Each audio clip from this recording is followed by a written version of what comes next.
Yo, yo, yo, welcome to Lolz. It is 8 p.m. Eastern Time, the only legitimate time zone. I'm here with my co-host, a man who is doing polls about me winning a GPP. It is, of course, the provocateur, Brick75. How you doing here in real America? Enjoying life.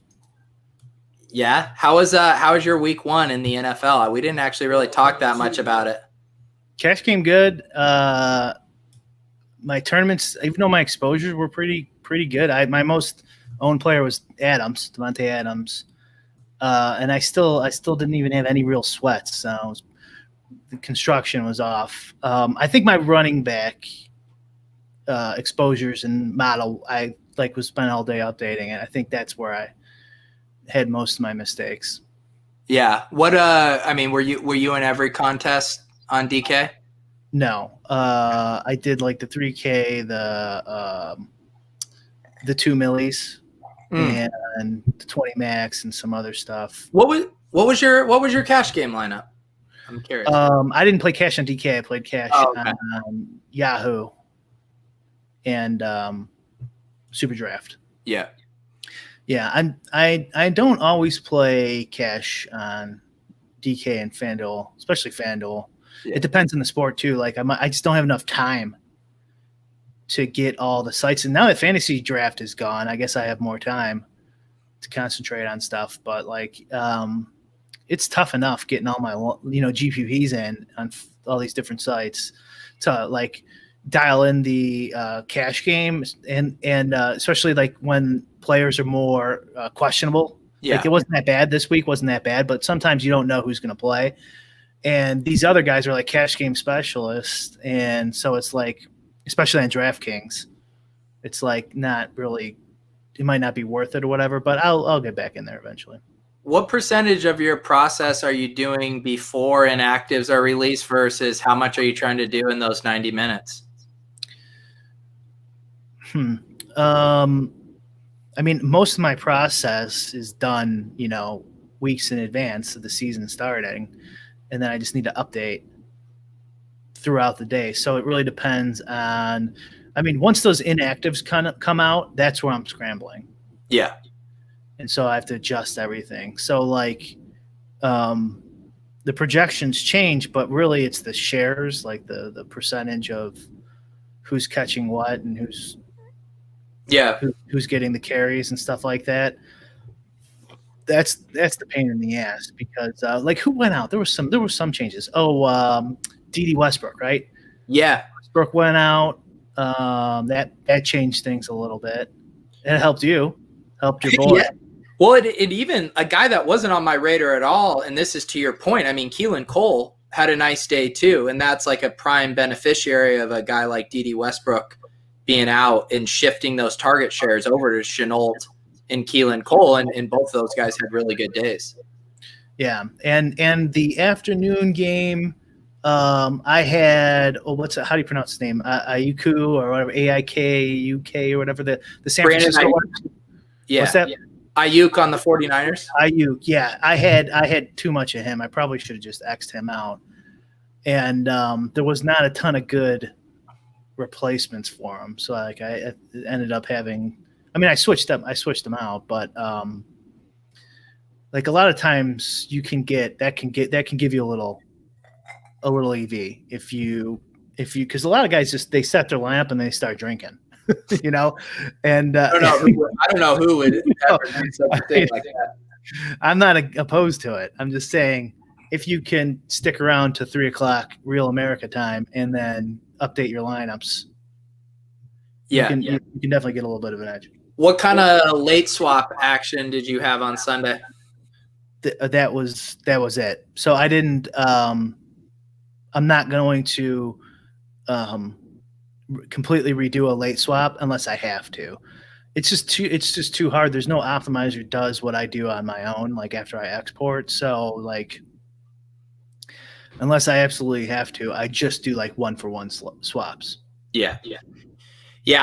There was an interesting thing that happened. I had only played just two bigger single entry stuff, and I was behind And in both of them, I swapped off of Alvin Kamara to Austin Eckler, and Austin Eckler ended up being equal or more owned than Alvin Kamara, which obviously was a disastrous pivot. And I'm still trying to untangle if everyone was galaxy braining that late swap pivot with me, or if Austin Eckler was just always going to be way higher owned than we imagined. So what's your rationale behind that? I did watch your show, your GPP show on RG. Like it seems like you often pivot your single entry lamps. I honestly don't. I've probably done like 3 late swaps over the past like. And why'd you do it this time? Just because you think you were drawing dead, so you wanted to put in. Yeah, and I mean I did the math on that stream too, and even if I had Eckler or Kamara instead of Eckler, you wouldn't have cashed. Yeah.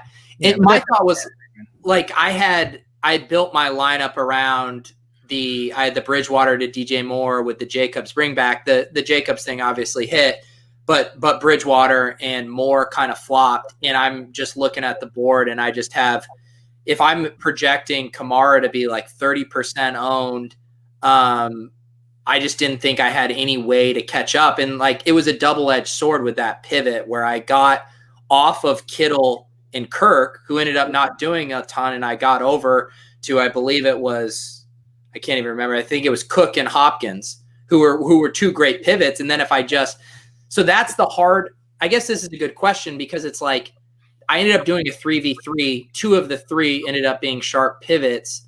It's just knowing like how much to do. Obviously I preferred Kamara to Eckler. Like he was in my lineup before. So what is your thought when you say that you think maybe my tendency is to pivot too much? And it sounds like you don't pivot that much. No. Well, I mean, I thought maybe I just had a small sample size of your shows from last year and this year. It looked like you always would. The ones I saw, a lot of times you would pivot a bunch of guys. Like, I mean, I wouldn't pivot unless I have to. Like, but what do you mean by not have to? Unless there's like a dramatic change in projections. So, like, I don't know. Let's say Mike Evans was doubtful, and then after lock, he's put in. It's like, okay, well now I should pivot off of Godwin or, whatever. Someone goes out, and it's like, okay, no one's going to have this guy who's starting in place of him in the 3:00 games. Now I'll put him in there. Or if you're like in you're in second place, and the guy in first probably has the exact same guy you do. You like add up his salary and stuff like that. Then you might pivot off your one last player or something like that. So, but what you're describing is, it sounds like that's irregardless of how your team performs, that you're thinking that way. I mean, yeah. So like if your guy, so like let's say like you're drawing dead or whatever, and then you want to put in a bunch of low-owned guys or whatever. I mean, I'm assuming that's what you're saying. Is like, and like I don't know how much equity that gives you. Like you need the nuts. Yeah, I was more thinking of it like I'm looking at my lineup and I'm like, I think even if Kamara goes for 30, like I can't min cash. And so I'm like, how can I do this to where, and again, obviously the Eckler or the Kamara to Eckler was a very bad because there was no ownership leverage there. But to me, I'm looking at that line and I'm like, this thing's dead if I don't do anything. But maybe I can shove my chips in on a couple of spots where no one had guys like Hopkins and Cook, which actually was correct. Those guys were like less than 1% owned in some of those spots. Yeah.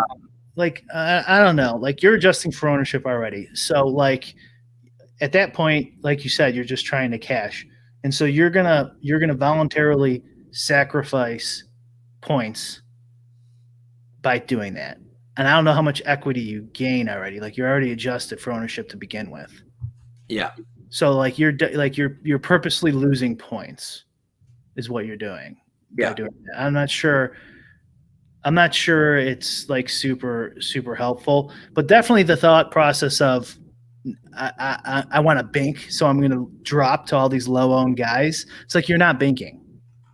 Like you're dead after the first 10 games and you can't win anymore. Like it doesn't matter who you switch to. Like you don't want to just like give yourself a less of chance of cashing. So like I'm not sure that equity change from a guy who's 20% owned to 10 matters that much. Like that's probably like, I don't know, like a point or two maybe. Okay. If that you're gaining, and then like what are you throwing away in lieu of that? Right. Because what you're saying is like you've built this lineup in the context of maximizing as many points per dollar that you can get in. And so then when you're pivoting off that, you're willingly sacrificing a lot of points per dollar. Yeah, I mean, if that's what you're doing. So like let's say Eckler and Kamara had the same projection. Yeah. Well, you should already put Eckler in there to begin with. Right. But well, to that point though, but doesn't it have to be within the context of like the ownership of the entire lineup? I know dupes aren't as big of an issue with NFL, but like to me, Kamara, I projected him to be higher owned than a lot of guys, and I picked a few contrarian spots elsewhere. But doesn't that decision can't be made in a vacuum, right? Well, no, but I mean, even with the sum of ownership, it does take into account the individual players a little bit, or a decent amount. Mm-hmm. So, like the sum of the Kamara, I mean, this assumes too. Like, are we saying they had a different points projection? No, I think Kamara definitely projected a few points more than Eckler in most systems. Yeah.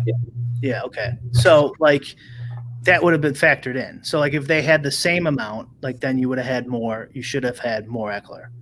You're right. You're saying if ahead of time, you already have factored in. Yeah. It's just you're essentially flipping coins at that point. I guess you're not. I don't think you're really giving yourself any EV. I'd have to see the exact specifics, but like I doubt it's much difference, and it's probably negative. Would be my guess. And the other thing is like why do you think Jacobs, who's a running back for the Raiders, is a run back option? So in that kind of, so I had a Bridgewater to DJ Moore and then Jacobs. So in that kind of correlation, I'm assuming that the Raiders control the game on the ground, Jacobs scored early, and the Panthers are playing from behind, and it forces a lot of pass attempts. Is kind of my thesis. I'm not sure. Like in the grand scheme of things, there is a ton of correlation there. So like the correlation is more for wide receivers and quarterbacks, and so you could imagine a team gets down and then they throw the ball, right? That's really what it's from. So like you can get up by all sorts of different ways: defensive touchdowns, just stopping them defensively, and a bunch of field goals and a couple. One pass, one. You can get up a whole bunch of different ways. Doesn't necessarily mean that, but when you come back, it's from bombing it. Right. So the correlations which aren't nearly as strong from the other team, is from pass catchers. But isn't too like, I mean, bring back is the semantic term, but isn't it? We're just trying to target the games we think could have more points scored than Vegas projects, and you're trying to get pieces of that on both sides of the ball. I mean, yeah, but that has nothing to do with the bring back of a running back. So I think there is a slight bump for a bring back on the running back, but it's not huge. So when you're saying when you're looking at stacks, because I guess to me it makes just intuitive sense that a team that's running the ball and having success doing so, and the other team is playing catch up from behind. So that you're saying the math doesn't bear that out, like that correlation. Interesting. Yeah, I don't think it bears it out, and so obviously what you described happens. Yeah. But the value of the bring back is from bombing it when you're down, and the ways the multiple ways of getting up are plentiful. You know what I mean? Yeah. It's not just running it. But basically, the only way to get back in the game is passing it. You see what I'm saying? Well, we were joking about this on the Swolecast today of what defines the bring back. So I'm saying can I play Josh Jacobs? And then if we're just going to flip the semantics, can't Teddy Bridgewater and DJ Moore be the bring back? Yeah, but you wouldn't force it in a group setting. I did. This was a hand-built single entry lineup. Yeah. So like that's fine. But I mean, obviously the group setting's then in your noodle. It's in your brain. But so like, yeah, but I wouldn't force it. It is a little bump compared to random running back X. But what you're saying is like, obviously when I'm making my single entry lineups, I'm thinking about a stack or a double stack. And you're saying when I think about a bring back that I should almost exclusively be thinking about it through the prism of a pass catcher on the other team as opposed to a running back? Yeah, definitely. And the maybe a James White, McCaffrey, Eckler last year type of pass catching back. But even then, I don't know if I might have them in my group settings. And so then, I mean, everyone understands, like, let's just say everyone's on board with the quarterback to a pass catcher and a pass catching bring back. So when you think about, and I'm viewing this right now, I've told you, I'm thinking about this through like a single entry hand built lens. I'm too busy on Sundays. I'm not MMEing. I'm not setting up groups. I'm not doing optimizers. So when you think about running backs in that context, they're all kind of like one-off plays? Are you not thinking about any correlation with regards to running backs? No, there's a slight bump. So when I make 1,500 lineups, those running backs, if they are in a run back stack, get a tiny little bump. Mm-hmm. So it's there. But when I'm making lineups on Fantasy Cruncher, I don't put them in there unless it's something special, like James White with Burkhead and Michelle out, something like that. Whenever. Okay. Yeah, and I think it's because, like, the other thing I've heard other people talk about, like other even mini correlations with a game of, like, say you have a stack and a pass catching bring back, like we were just talking about. And then I've heard other people talk about, okay, well then play like a running back and a wide receiver from a same game with that thought. But it sounds like you're saying that that's kind of not borne out in the math. Yeah, no, I don't think there's anything over 0.3 over the long term for a bring back, or 0.03, I should say. 0.3 would be huge. And but the pass catching bring back has a higher R? Yeah, like it depends, but like between like 0.2 and 0.5, and it depends on the player too. Yeah. And a good example of that one would have been the Vikings-Packers game this week, where you have Rodgers, Adams, and you bring it back with Thielen. That obviously smashes. Right. Yeah. All right. Sorry. The chat has. And that's not what we wanted to talk about today. Honestly, I mean, it's good. Like, this is. I think people are enjoying this. Maybe I'm wrong. Let me pull a few of the comments over here. People are balking at, not balking, but shocked that you make 1,500 lineups. Someone wanted to ask you, how high will you go on your highest exposures? Are there any ways you would get to 50, 60, 70, even 80% of ownership in the NFL? I'm struggling with where exactly to land on the high end. I'm sorry, I wasn't entirely paying attention. We have Noah Hoffman in our YouTube chat. I don't think it's really him. But. I don't think it is too. I've seen plenty of fake Noah Hoffman. Start revealing details about your life story, and we'll see if it's you. What tour are you planning on, Noah? Sorry, go ahead. No, so Sean Michael in the YouTube chat is asking. He's asking, like, how high would you go on an exposure? He's saying, would you go up to 80%, 90%? Yeah, definitely. I don't know if I've ever gone 100. Because, like, as a thought experiment, if Christian McCaffrey was priced at $4,000, I'm pretty sure you would have him. I guess, actually, this is a good thought experiment. If Christian McCaffrey was $4,000 and he was going to have 95% ownership, and he was projected for 25 DraftKings points, how much do you think you would have of him? I'd have to see it. I'd have to run the whole slate, and then whatever it told me I would do. I mean, but that's definitely not on the wrong possibility. That would be 100%. Yeah. 95% owned. Yeah. Here's what my guess would be. It would tell me 100%. But I don't know everything, and maybe the right answer isn't 100%, but I think I would be at 100%. Yeah. And I was actually curious when you told me you had a lot of Devontae Adams, because that was an interesting decision point for me this week of, we've all been conditioned to think like, okay, you can eat chalk at running back because it's so projectable. Devontae Adams at 7,300 on DraftKings was one of the most mispriced players this week, but he was also going to catch a ton of ownership. How did you kind of think about Devontae Adams, or at least your math thought about him as just like projectable in a similar way to running backs, where you didn't feel like fading him at that ownership? I mean, I don't like think about it like that. Like, I don't like go, oh, Devontae Adams is this, and so I'm going to change it. The only time I ever do that is like when it's, I don't know, some sort of glaring thing. Like in the 2-gamer on Monday, I had a lot of Drew Lock, and I'm like, I got to bump this down. I can't like sleep at night. And so I just let it roll, and I started the morning off with like 78% Adams.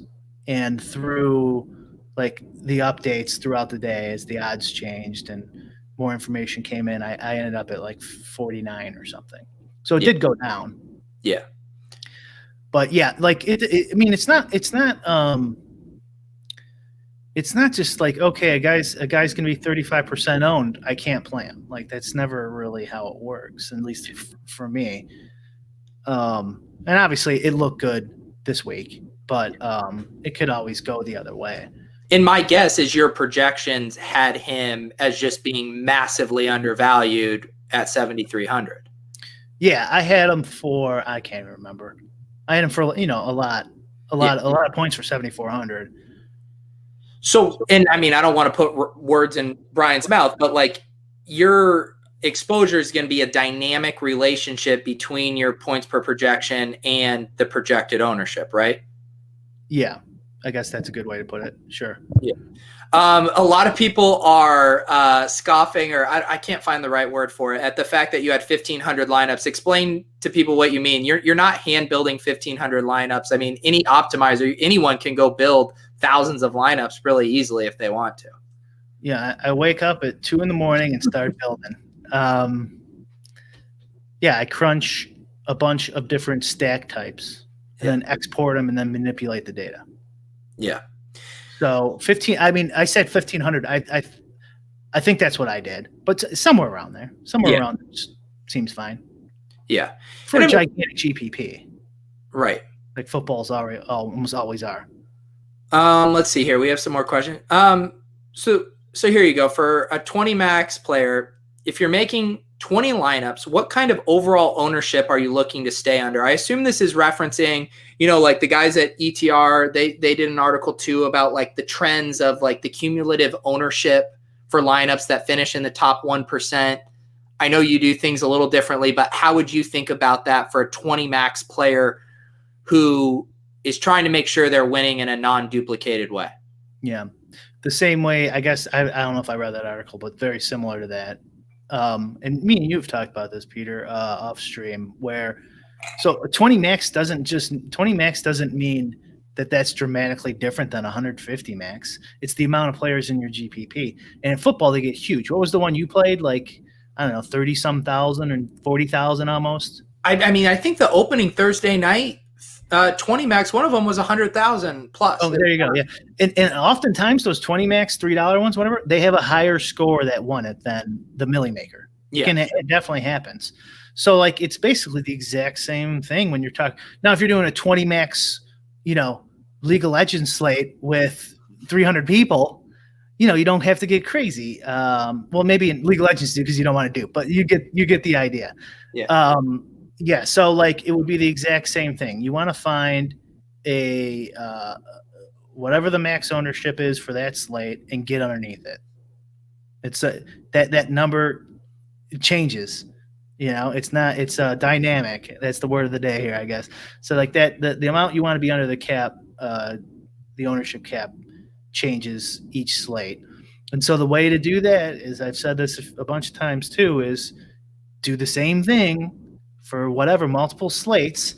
Go back on Lineup Rewind on Fantasy Cruncher, that's free, or go on their whatever the extra paid one is where it shows all the information. And then compare yourself to other top players who you respect, and be like, okay, I have too much, I'm too high on my high. So you know what I mean? And you can really dial it in and dial in your dupes, depends on the sport, and get your process down just by whatever, the process of elimination, essentially, where it's like, okay, I did too much this time, or I did too little. And then you find that sweet spot and then try to stick with it for the rest of the season, or, whatever, 5 or 6 weeks. Yeah. So in a single entry NFL contest, let's say contest size like 10,000 single entry, like at what risk, like how much at risk are you of having a duped lineup? Do you think with football? like in football? In football, yeah, because I'm still like coming over. I've been scarred from League of Legends, MMA, and all these dupes. Versus how unique do you have to get in a single entry like midfield size contest? Because again, the point I keep coming home to is like we're trying to get the most projected points into our lineup that's not duplicated. Okay, let me look at the $100 from whatever Sunday. Or check the so they didn't run the SPY single entry. They had the $200 bargain bin single entry. That was the one I was in. Okay, well, let me look at my lineup size. This is really quick. I just want to tell you if how many dupes I had. In the milli, or I had none. In the $100 millionaire. $100 millionaire, and so then in the other one I had, and obviously, so how many? So that was 28,000 entries in that $100 one. So there you go. You're not nearly as likely to dupe. Well, the way I play though, it's going to be super unlikely for me to dupe. Yeah. In these NFLs, there's tons of combinations. There's more combinations in the NFL than a lot of sports, more than the PGA, that's for sure. And like we don't really have a problem duping there. I mean, It depends, but and now their site's lagging, so let's just skip the rest of that. But I wouldn't worry about it at all. Yeah. So, but then if you're not worrying about it at all, then when you say the way I play, I assume you're referring to being contrarian. Are you being less contrarian in NFL than you are other sports? No, but here's what I guess this would be the best piece of advice I could give is it's different by position. Yeah. So you want to be more contrarian in some positions than others. And I'm assuming if you played NFL for any length of time, you should be able to figure that one out. There you go. A little homework for you. There are some people who want to get to know Brick75. 2 people want to know, have you ever had a real job, Brick? And if so, how long ago? I've had plenty of real jobs. 2016 or 17 was my last job. Yeah. Do you care to disclose or no? No, I worked for the state. I've talked about it before. And then before that, I worked for a political consulting company for a little bit. And before that, I played poker for like 8 or 9 years. And before that, I was in minor league baseball. And you also, right now, you do PR for Alex Baker, right? That's right. Yeah. Pro bono. I hope one day to get a little compensation. You were the one that actually doctored up that screenshot of his FanDuel account, I heard. The 35 million, that was doctored? I mean, that's what I heard. That's what I heard. Yeah. No, I didn't doctor that up. The funny thing is for a joke like that, it's like people's connotation of Alex Baker is he's this great DFS player. We've seen screenshots of his DraftKings account where he has over 1 million in there. So to me, this is my issue with the Alex joke here. It's like, if I do that, everyone laughs. There's no way Peter would have 35 million in his account. Everyone has a hearty laugh. When Alex does it, everyone's like, I can see it. Everyone actually believed it because it was like within the realm of possibility. So my mom called me, or I called her, and we were talking about it. She goes, "That guy has 35 million." Wait, your mom is on Twitter? Yeah. What? Your mom is on Twitter? That's true. It's true. Oh, yeah. Does your mom follow me on a burner?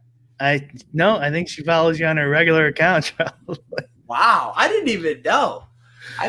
Does she watch Lolz ever? Yes, every show she's probably watching right now. Seriously? Yeah, seriously. Hi, Brick's mom.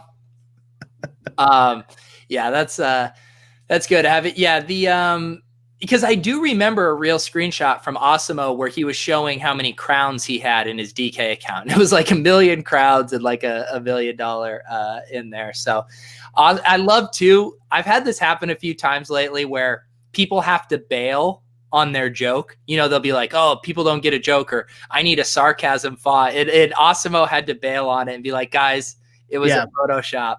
Well, our little tweet before the show of taking questions, we're like 60. There was 60-40, I'd say, joke responses and real responses. And you figure Alex is probably right around there too nowadays, since for all of his joke tweets. Well, but yeah, it's tough. He's got so many followers, though. I mean, he's got like 24,000 followers. So there's nothing you can do about that. The thing is Alex, he does this thing like a poker player, right? Where he balances his range with his bluffs. Like every time I start reading one of his tweets, I don't know, like this tweet is just so straightforward. Brashad Perriman played 100% of the snaps for the Jets week 1. They're going up against the 49ers, but he's only 3,800 on DK. I keep waiting for the shoe to drop, but that's literally just two straight, just regular facts. There's no joke there. But with Alex, you never know. He might, like, I can't tell if he tweeted this as a joke or if he did he really play 100% of the snaps? No, right? I'm pretty sure he did. I really? saw that. Oh, okay. Because their rookie they drafted, Denzel Mims, was out. So it was just Jamison Crowder and Perriman. But again, this is what I'm talking about with one of these tweets from Oscar. Okay. Yeah. All right. I was thinking of somebody else. Sorry. That's right. Okay. That makes more sense. Yeah. All right. Yeah. So Brian did put out some questions here. Actually, this is a good question. Did you read Osmo's tweets using Alex Baker's voice in your head? I have done that. Here, I'll do this one. Who are your top 144 highest owned golfers this week? I need to work on my Osmo impression. Yeah. I literally, like, when you told me we could talk a little bit about golf, I didn't even realize there was golf. And it's the PGA Championship? It's the U.S. Open. U.S. Open. Yeah. You need to toke up a little bit before you do your Alex Baker impression.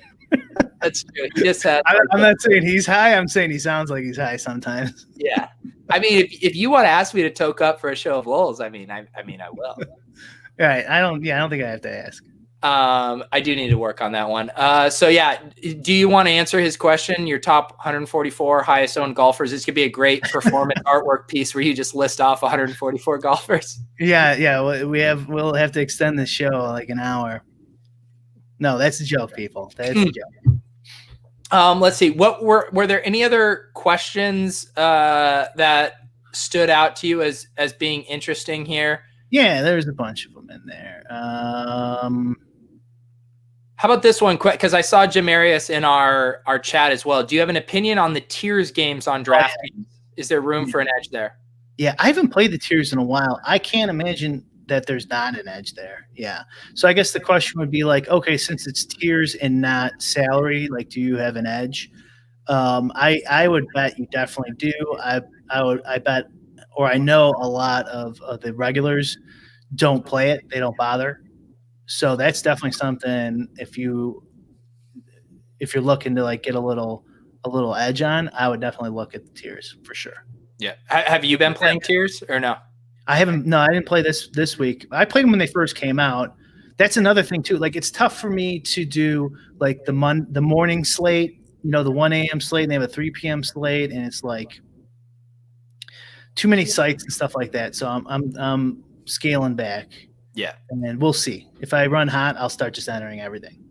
This is a good question. It's a question I think I hear floated around a lot. If you restarted DFS today with $1,000, what would your contest selection strategy be?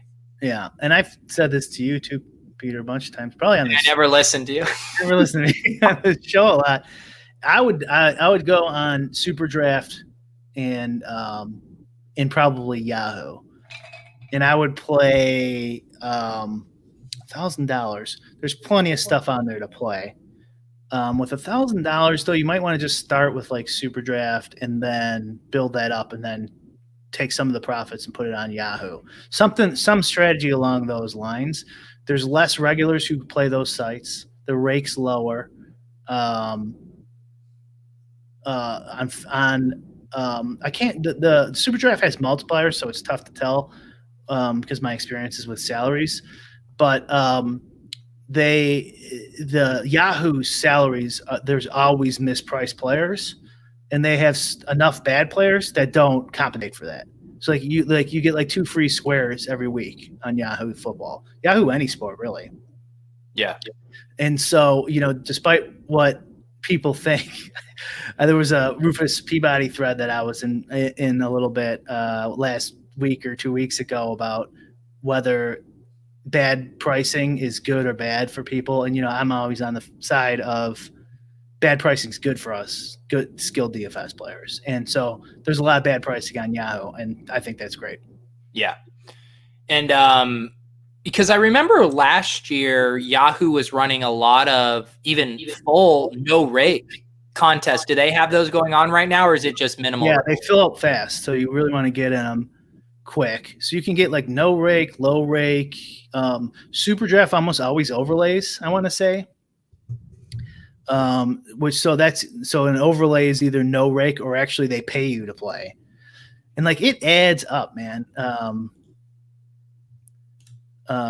Dude, it's so funny when I get on Yahoo because that was my old I have $80 in this account. I need to get rolling here. Oh, there you go. And you got 1,000 YSRPs, baby. So you got to register. If you scroll down, you got to register for all the free rolls. Like you have to do like one-step registration for some of the stuff. Like you get in all those. And there's overlay too on that site, overlay on Super Draft. And, we want these sites to succeed too, because we want as much competition in DFS as possible. Yeah. All right. I know. That's what I would do. And, Brian has told me, he said, you need to play on Yahoo. And I just, out of pure laziness, I don't do it. But this is the week. I'm going to do it. Are you maxing all of these? Yeah. What are their big one? How many entries can you put in? One, it depends on the week, but it was 150. Yeah, it's 150 again, top right corner. Okay. That's another thing too, is they're usually on both those sites, Superdraft and Yahoo. It's usually like 10, 20, or 30 max entry. Like tonight's Superdraft's MLB had $1,000 first, 7 max entry. Okay. So it's a lot easier. Easier might be the wrong word. You have a higher probability of taking down these smaller tournaments too. Yeah. And do you for people who are using other ownership and are any of the content sites doing Yahoo projections and ownership? Yeah, Alex does. Alex has it. Yeah. Yeah, and they're not like you don't even need them. Yeah, it's that soft. Yeah. I mean, yeah, the pricing's really bad, which is good, and there's a lot of in the beginning of the football season, there's a lot of bad players. It won't hurt you if you know how to use ownership and adjust for it. It's not gonna, you should. Yeah. So when you're saying for like the rate, I'm seeing like 12% management fee. I guess what is that on the? Because that still seems relatively. Not in the big ones. No. Okay. Like DraftKings big one was probably like 16% or 18%. Okay.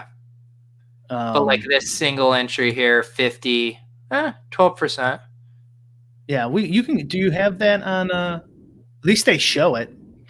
You could check. Go to DraftKings. Do you have I have it do you have the extension on there? Yeah, I have the RG extension on. Yeah, let's take a look.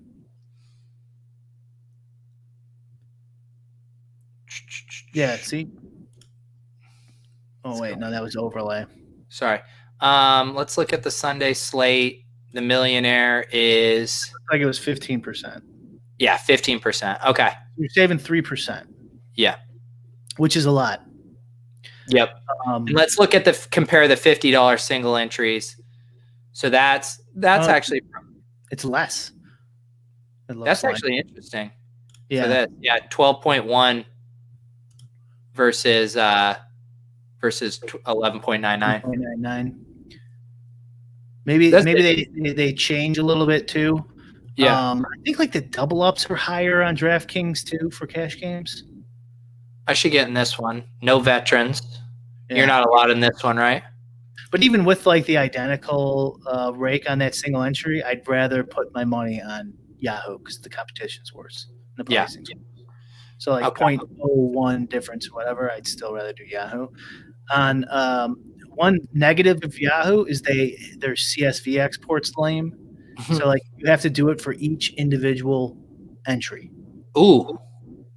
So the 150 in the baller here, yeah, you can switch that 150, but it doesn't mean you can switch. Once you switch that, it switches in the guaranteed 5K. Okay. You'd have to do that one individually too. So on Super Draft, you can do them all at once. Gotcha. And Super Draft has one other easy, awesome feature that no other site has, which is they don't have salaries. So late swap becomes extremely easy. And like you'll basically never get locked out on a player. So like you could get locked out on, like, let's say it's a 2-game NBA slate on DraftKings and Anthony Davis goes down or something like that. Like there might not be another power forward option. You know what I'm saying? Like that happens sometimes. Yeah. No, it happened to me in my very short-lived MLB career this year where I had set my lineup and then I didn't have an outfielder or whatever to replace. Yeah. Baseball happens quite a bit. So like, yeah, you like the Anthony Davis is the wrong example. It would be like Pat Beverly or like a cheaper player.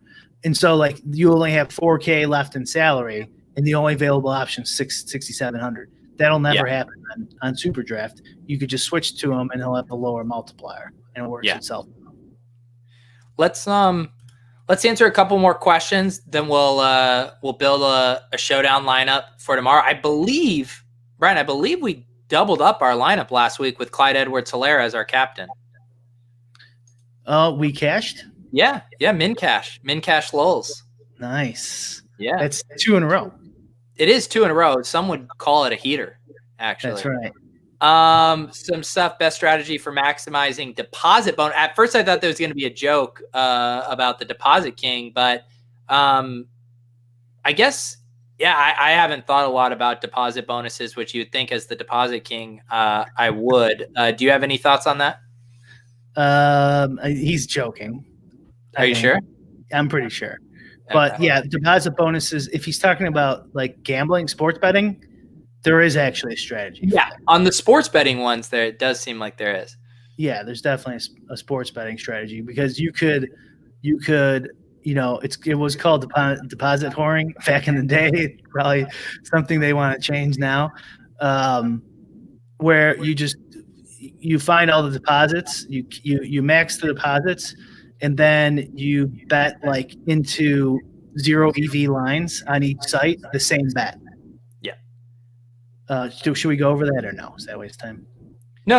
I think that's that makes sense. It's it also we've talked about it before, but the logic of sports betting, the book by Ed Miller, he talks about that too, about the ability to bet into kind of no holds markets, in which case you can bet coin flips if you know that the VIG isn't getting you, and if you have a hunch, if you have a source, if you whatever, you can just bet into it as a coin flip and be okay long term. Yeah, that's slightly different, but you're using the same logic as that in that book, but then you're taking the bets on 2 different books. So like if you have a $500 bonus, $500 playthrough, you bet 500 on the Dolphins on this one and 500 on the Browns. Let's say they're playing each other on a different one. And then you lose on one, win on the other, but it doesn't matter. Yep. You see what I'm saying? So you have like a risk-free playthrough for the deposit bonuses. You just keep doing that, rifling through any deposit bonus you see out there. There was another question at the bottom too that was looking good, but if you have one, go for it. No. Which one? This one?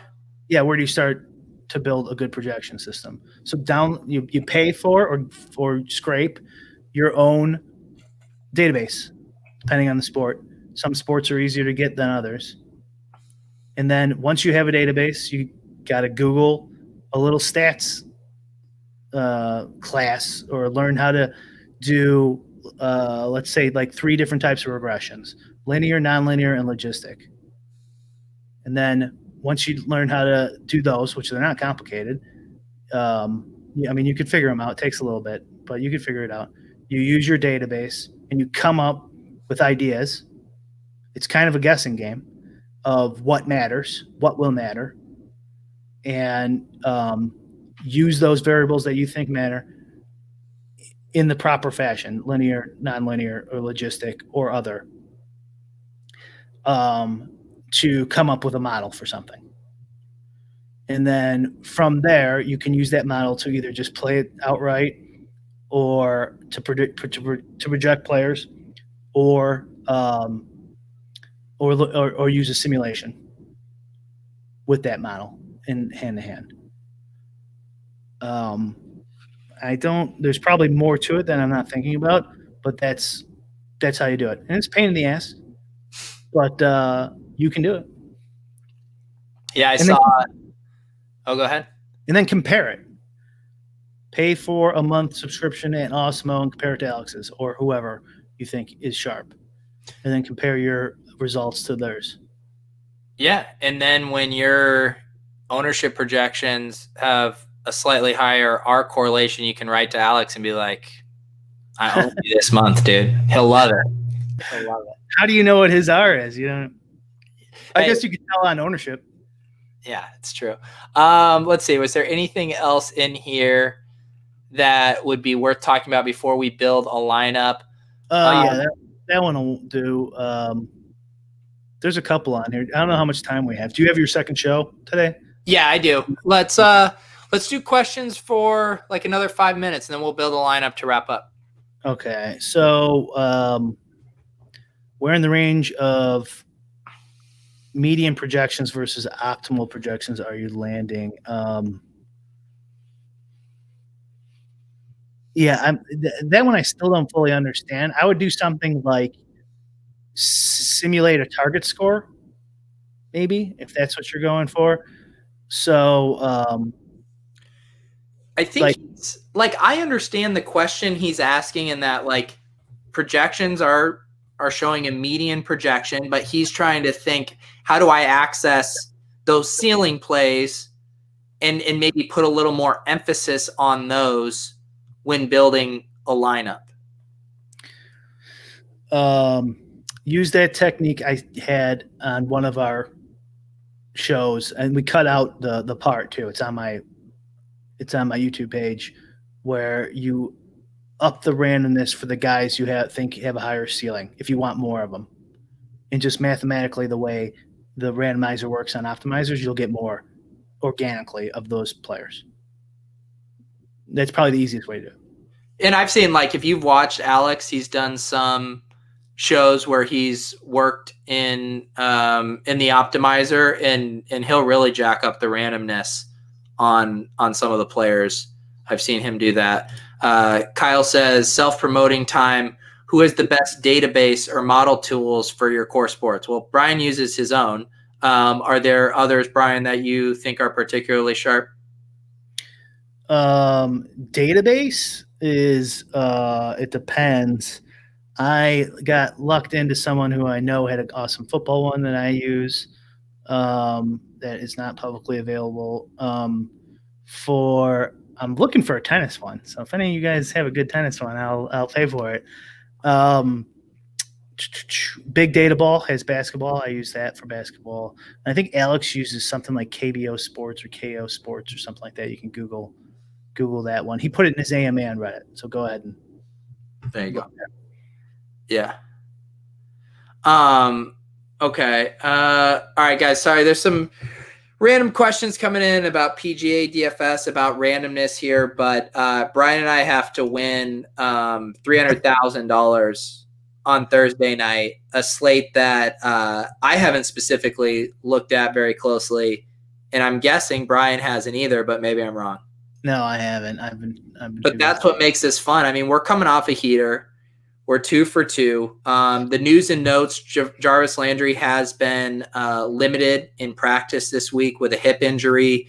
I would say the other surprises heading into this game would be, Kareem Hunt and Nick Chubb look like they're in a pretty even split. You got to think Chubb gets a little bit more opportunities. This entire Cleveland offense looked bad. AJ Green kind of picked up right where he left off. I believe he had 9 targets on Sunday. So we can build a showdown lineup here. This game feels like just one of those classic gross Thursday night, like 13-7 kind of games. Yep, it really does. Where like you had to like find what channel it was on, and you're like, oh my god, Cleveland, Cincy. Yeah, Burrow and Mayfield sucked last week too. they did. Yeah, and yet like I'm still like way more bullish on Burrow than I am Mayfield. Like my new take on Mayfield is he's going to be out of the league in like a year or two. Who's worse, Trubisky or Mayfield? That's pretty easy, but. Honestly, like at least Trubisky has shown a ceiling. Like he can have a 5-touchdown game where he rushes one in and like connect. Like he's erratic and prone. Like Mayfield, have we ever seen the ceiling for him? Like I've never seen him crush.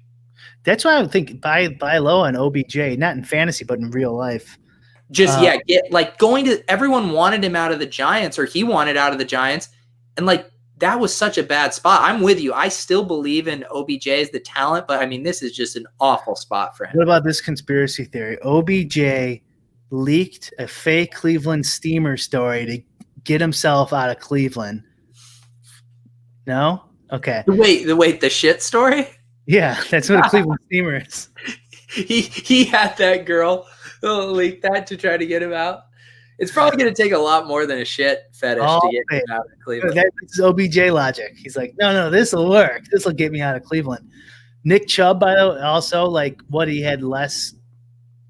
Did he have less than Hunt or just a lot less than we expected? I know he screwed me a little bit. Yeah, I mean, so he had 13 attempts. He actually had 4 receptions that wasn't bad. Oh no, sorry, I'm looking at Kareem Hunt. I was like, yeah, that's not bad. So 10 attempts and only 1 reception. Yeah, that's pretty crazy. And that is Baltimore. Yeah. And when you're down by 30 in the second quarter, you just throw out Hunt's more of a third down back kind of, right? Yeah. Okay. So I say we take Chubb then. I'm not saying we need him in captain, but what do you think? I'm with you. Yeah. I think everyone's going to be really down on Chubb, and now they're at home versus Cincinnati. Joshua Kelly, the rookie for the Chargers, had a pretty good day, and Eckler on the ground against them. I like the Chubb call. Let's just put him in the flex for now, and then see what we want. Okay. As far as these, like, if we're looking for a captain, that has a ceiling, Burrow didn't. So. Yeah, Boyd seems to be he's generally like a volume guy, but he only had 4 receptions. I mean, Green might be the highest ceiling guy. Yeah, okay. I think that's fair. So he had 9 targets. He only converted 5. So Green, Burrow. Which one would you want for the captain? I mean, Green with that salary is probably going to carry a lot of ownership, huh? I don't know. Random time? Random this time? Yeah, random. You want me to do it or you want to do it? You want me to go to random.org? Yeah. This is how I make all life decisions. I need to use my wheel because my wheel has way more drama to it. Okay. What do you want me to put in here? AJ Green and Joe Burrow. Joe Burrow as our 2 options. Yeah. All right, here we go. See, this is fun.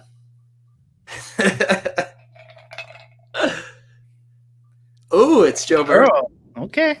There you go. The scientific. All right, and so then we get AJ Green. So we are going to need to save some salary here eventually. Do you feel like this is a game where we could get we're obviously going to need another Bengals pass catcher. Yeah, now. Yeah, well, we want 5 Bengals, maybe 4.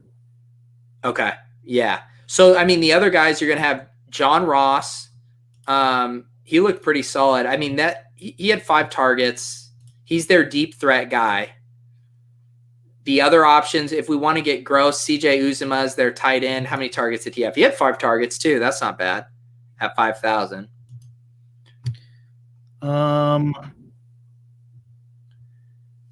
Jay is saying Ross played a bunch of snaps. Yeah, I saw I saw him on a wide receiver screen. I just watch Red Zone, so I don't get a lot of. I'm not a film guy. I'm with you. I only watch Red Zone. I mean, although we will probably, I would assume this start is fairly chalky. We might need something off the wall here. We could just cut the salary, couple 2, 3, 4K.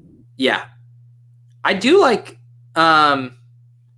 We could do like Uzuma and Ross, just like that would leave us with 7,000, and then we could cut it. Yeah, like you said, with like a kicker, a D. What do you think? You think 5-1 is still kind of the best way to do it? What about Gio? I like Gio. We put Gio in there. What did he do last week? Okay, so 5 targets is nice. So, does he play garbage time? I mean, he plays in negative game scripts. If I knew what that was, I would. No, I mean that. Yeah, if they're behind and they need the pass catching back, he's on the. Like they've gone away from Joe Mixon.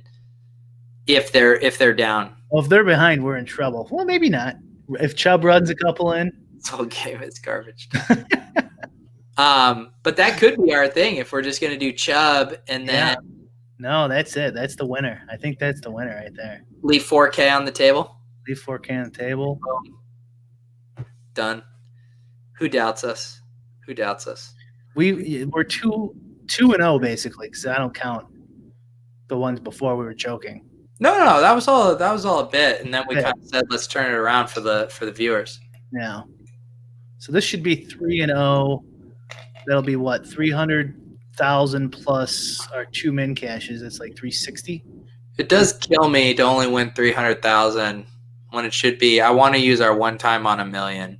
Did you like my poll? Oh yeah, I mean this poll was massively insulting to lump me in. I mean I feel like let's go to his poll. I actually want to see the updated results here.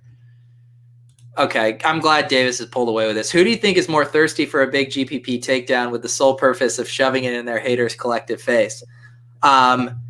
So I will say this: I am very thirsty for a GPP takedown. I don't know. Like I definitely have haters, but I don't think I have as many haters as Davis. Davis is a more. Davis has haters. You have like friendly jibs or whatever you would call it, like a little bit of ribbing. Yeah.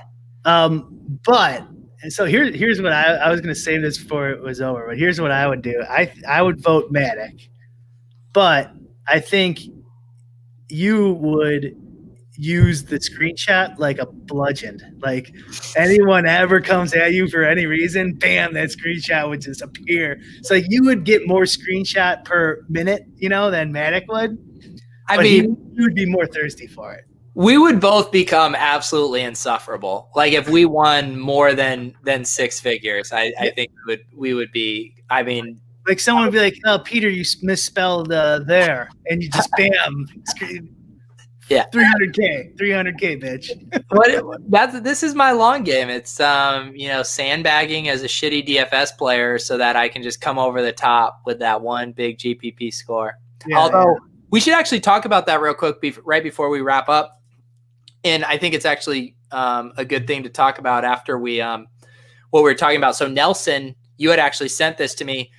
He did a sim. He said, after week 1 in NFL, it's a good time for DFS variance. Reality check. I sim the results of a person playing 40 $10 entries into a 2K person GPP with an expected long-term ROI of 25%. I let a year represent 100 slates, which would equate to playing 40K entries in a year. And the graph kind of shows you the massive swings you would be dealing with over this 25-year period. What were your thoughts on this graph he posted? Yeah, go back to the other one. Yeah, that one's more informational, I think. I mean, that looks dead on to me. So like if your roll was 4K, like you would lose it every year except 1, 2, 3, 4, 5, 6, 7 times. But like even those 7 times, you'd be struggling. And a 25% ROA is generous too. Yeah, no, I don't think anyone's winning at 25%. But yeah, but at least each one is up, and 100 slates is actually probably generous for football, but not generous for like whatever baseball or basketball. So you could probably get more in, and also like if you could get an edge on multiple sports, you could get thousands of slates in a year. But that doesn't shock me at all. I think maybe people really do need to focus on that largest downswing column, because if you look at the final net, it looks like, oh well, I'm up, whatever 80% of the years. I mean, it's pretty amazing with 25% edge. You're going to lose 3 years out of 25. I mean, that's not a lot, but it's still pretty scary.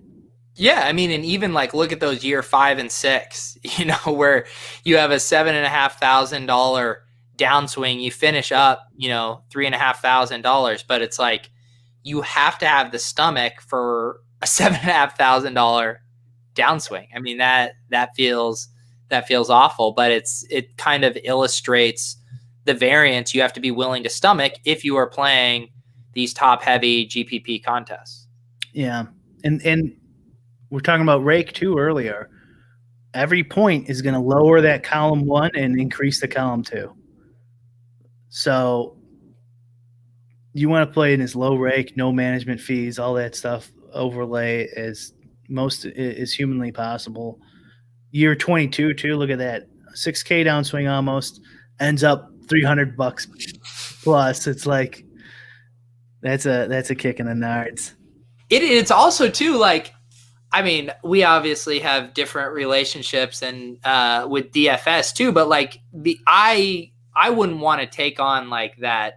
Obviously, your bankroll should be sized appropriately to where you don't have to take on the emotional anguish. Like, but it's like you do have to ask yourselves, can I literally emotionally handle that kind of beating, knowing that long term I'm going to be okay? But then I think the question for most people is like, how do I know I'm actually a 25% ROI person, which we already established was unrealistic, but just knowing, again, in this 25-year journey, am I actually profitable in the long run? Yeah. And I don't think it's as like static as I'm a X ROI player. Yeah. It's like changes from year to year. Like players get better, you might get worse, new information might come out that you're not aware of. So like even your ROI, you're never really sure of. Yeah. So yeah, it's crazy. It's not. I wouldn't recommend it honestly for a full-time job.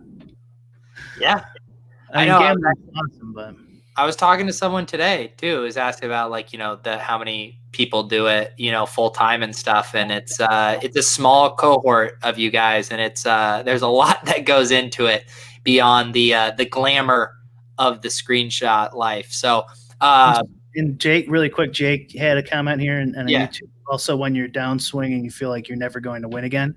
So that's fun in addition to losing the money. Like that's totally true. That like you feel like a fucking idiot.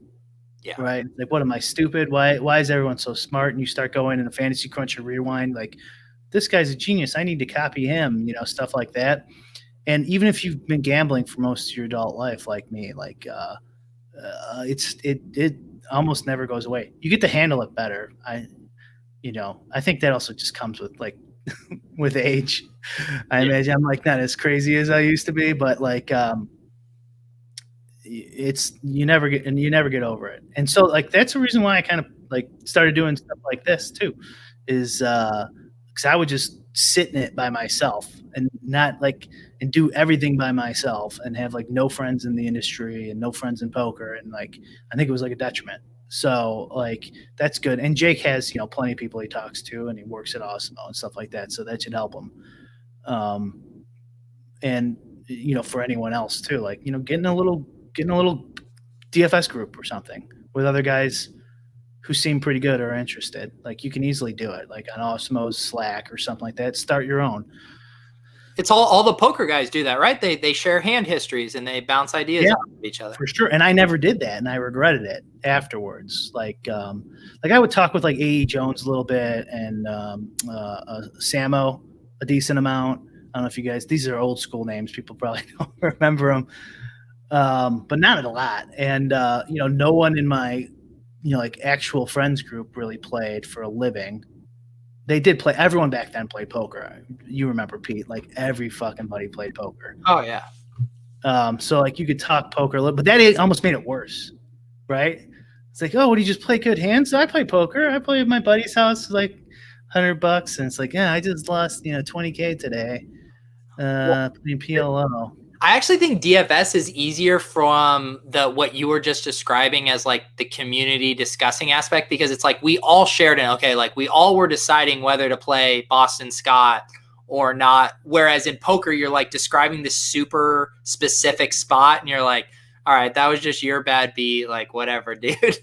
For me, the benefit is, I think for me, it just this type of thing is like stats research and in this type of game theory is better for me personally than poker was.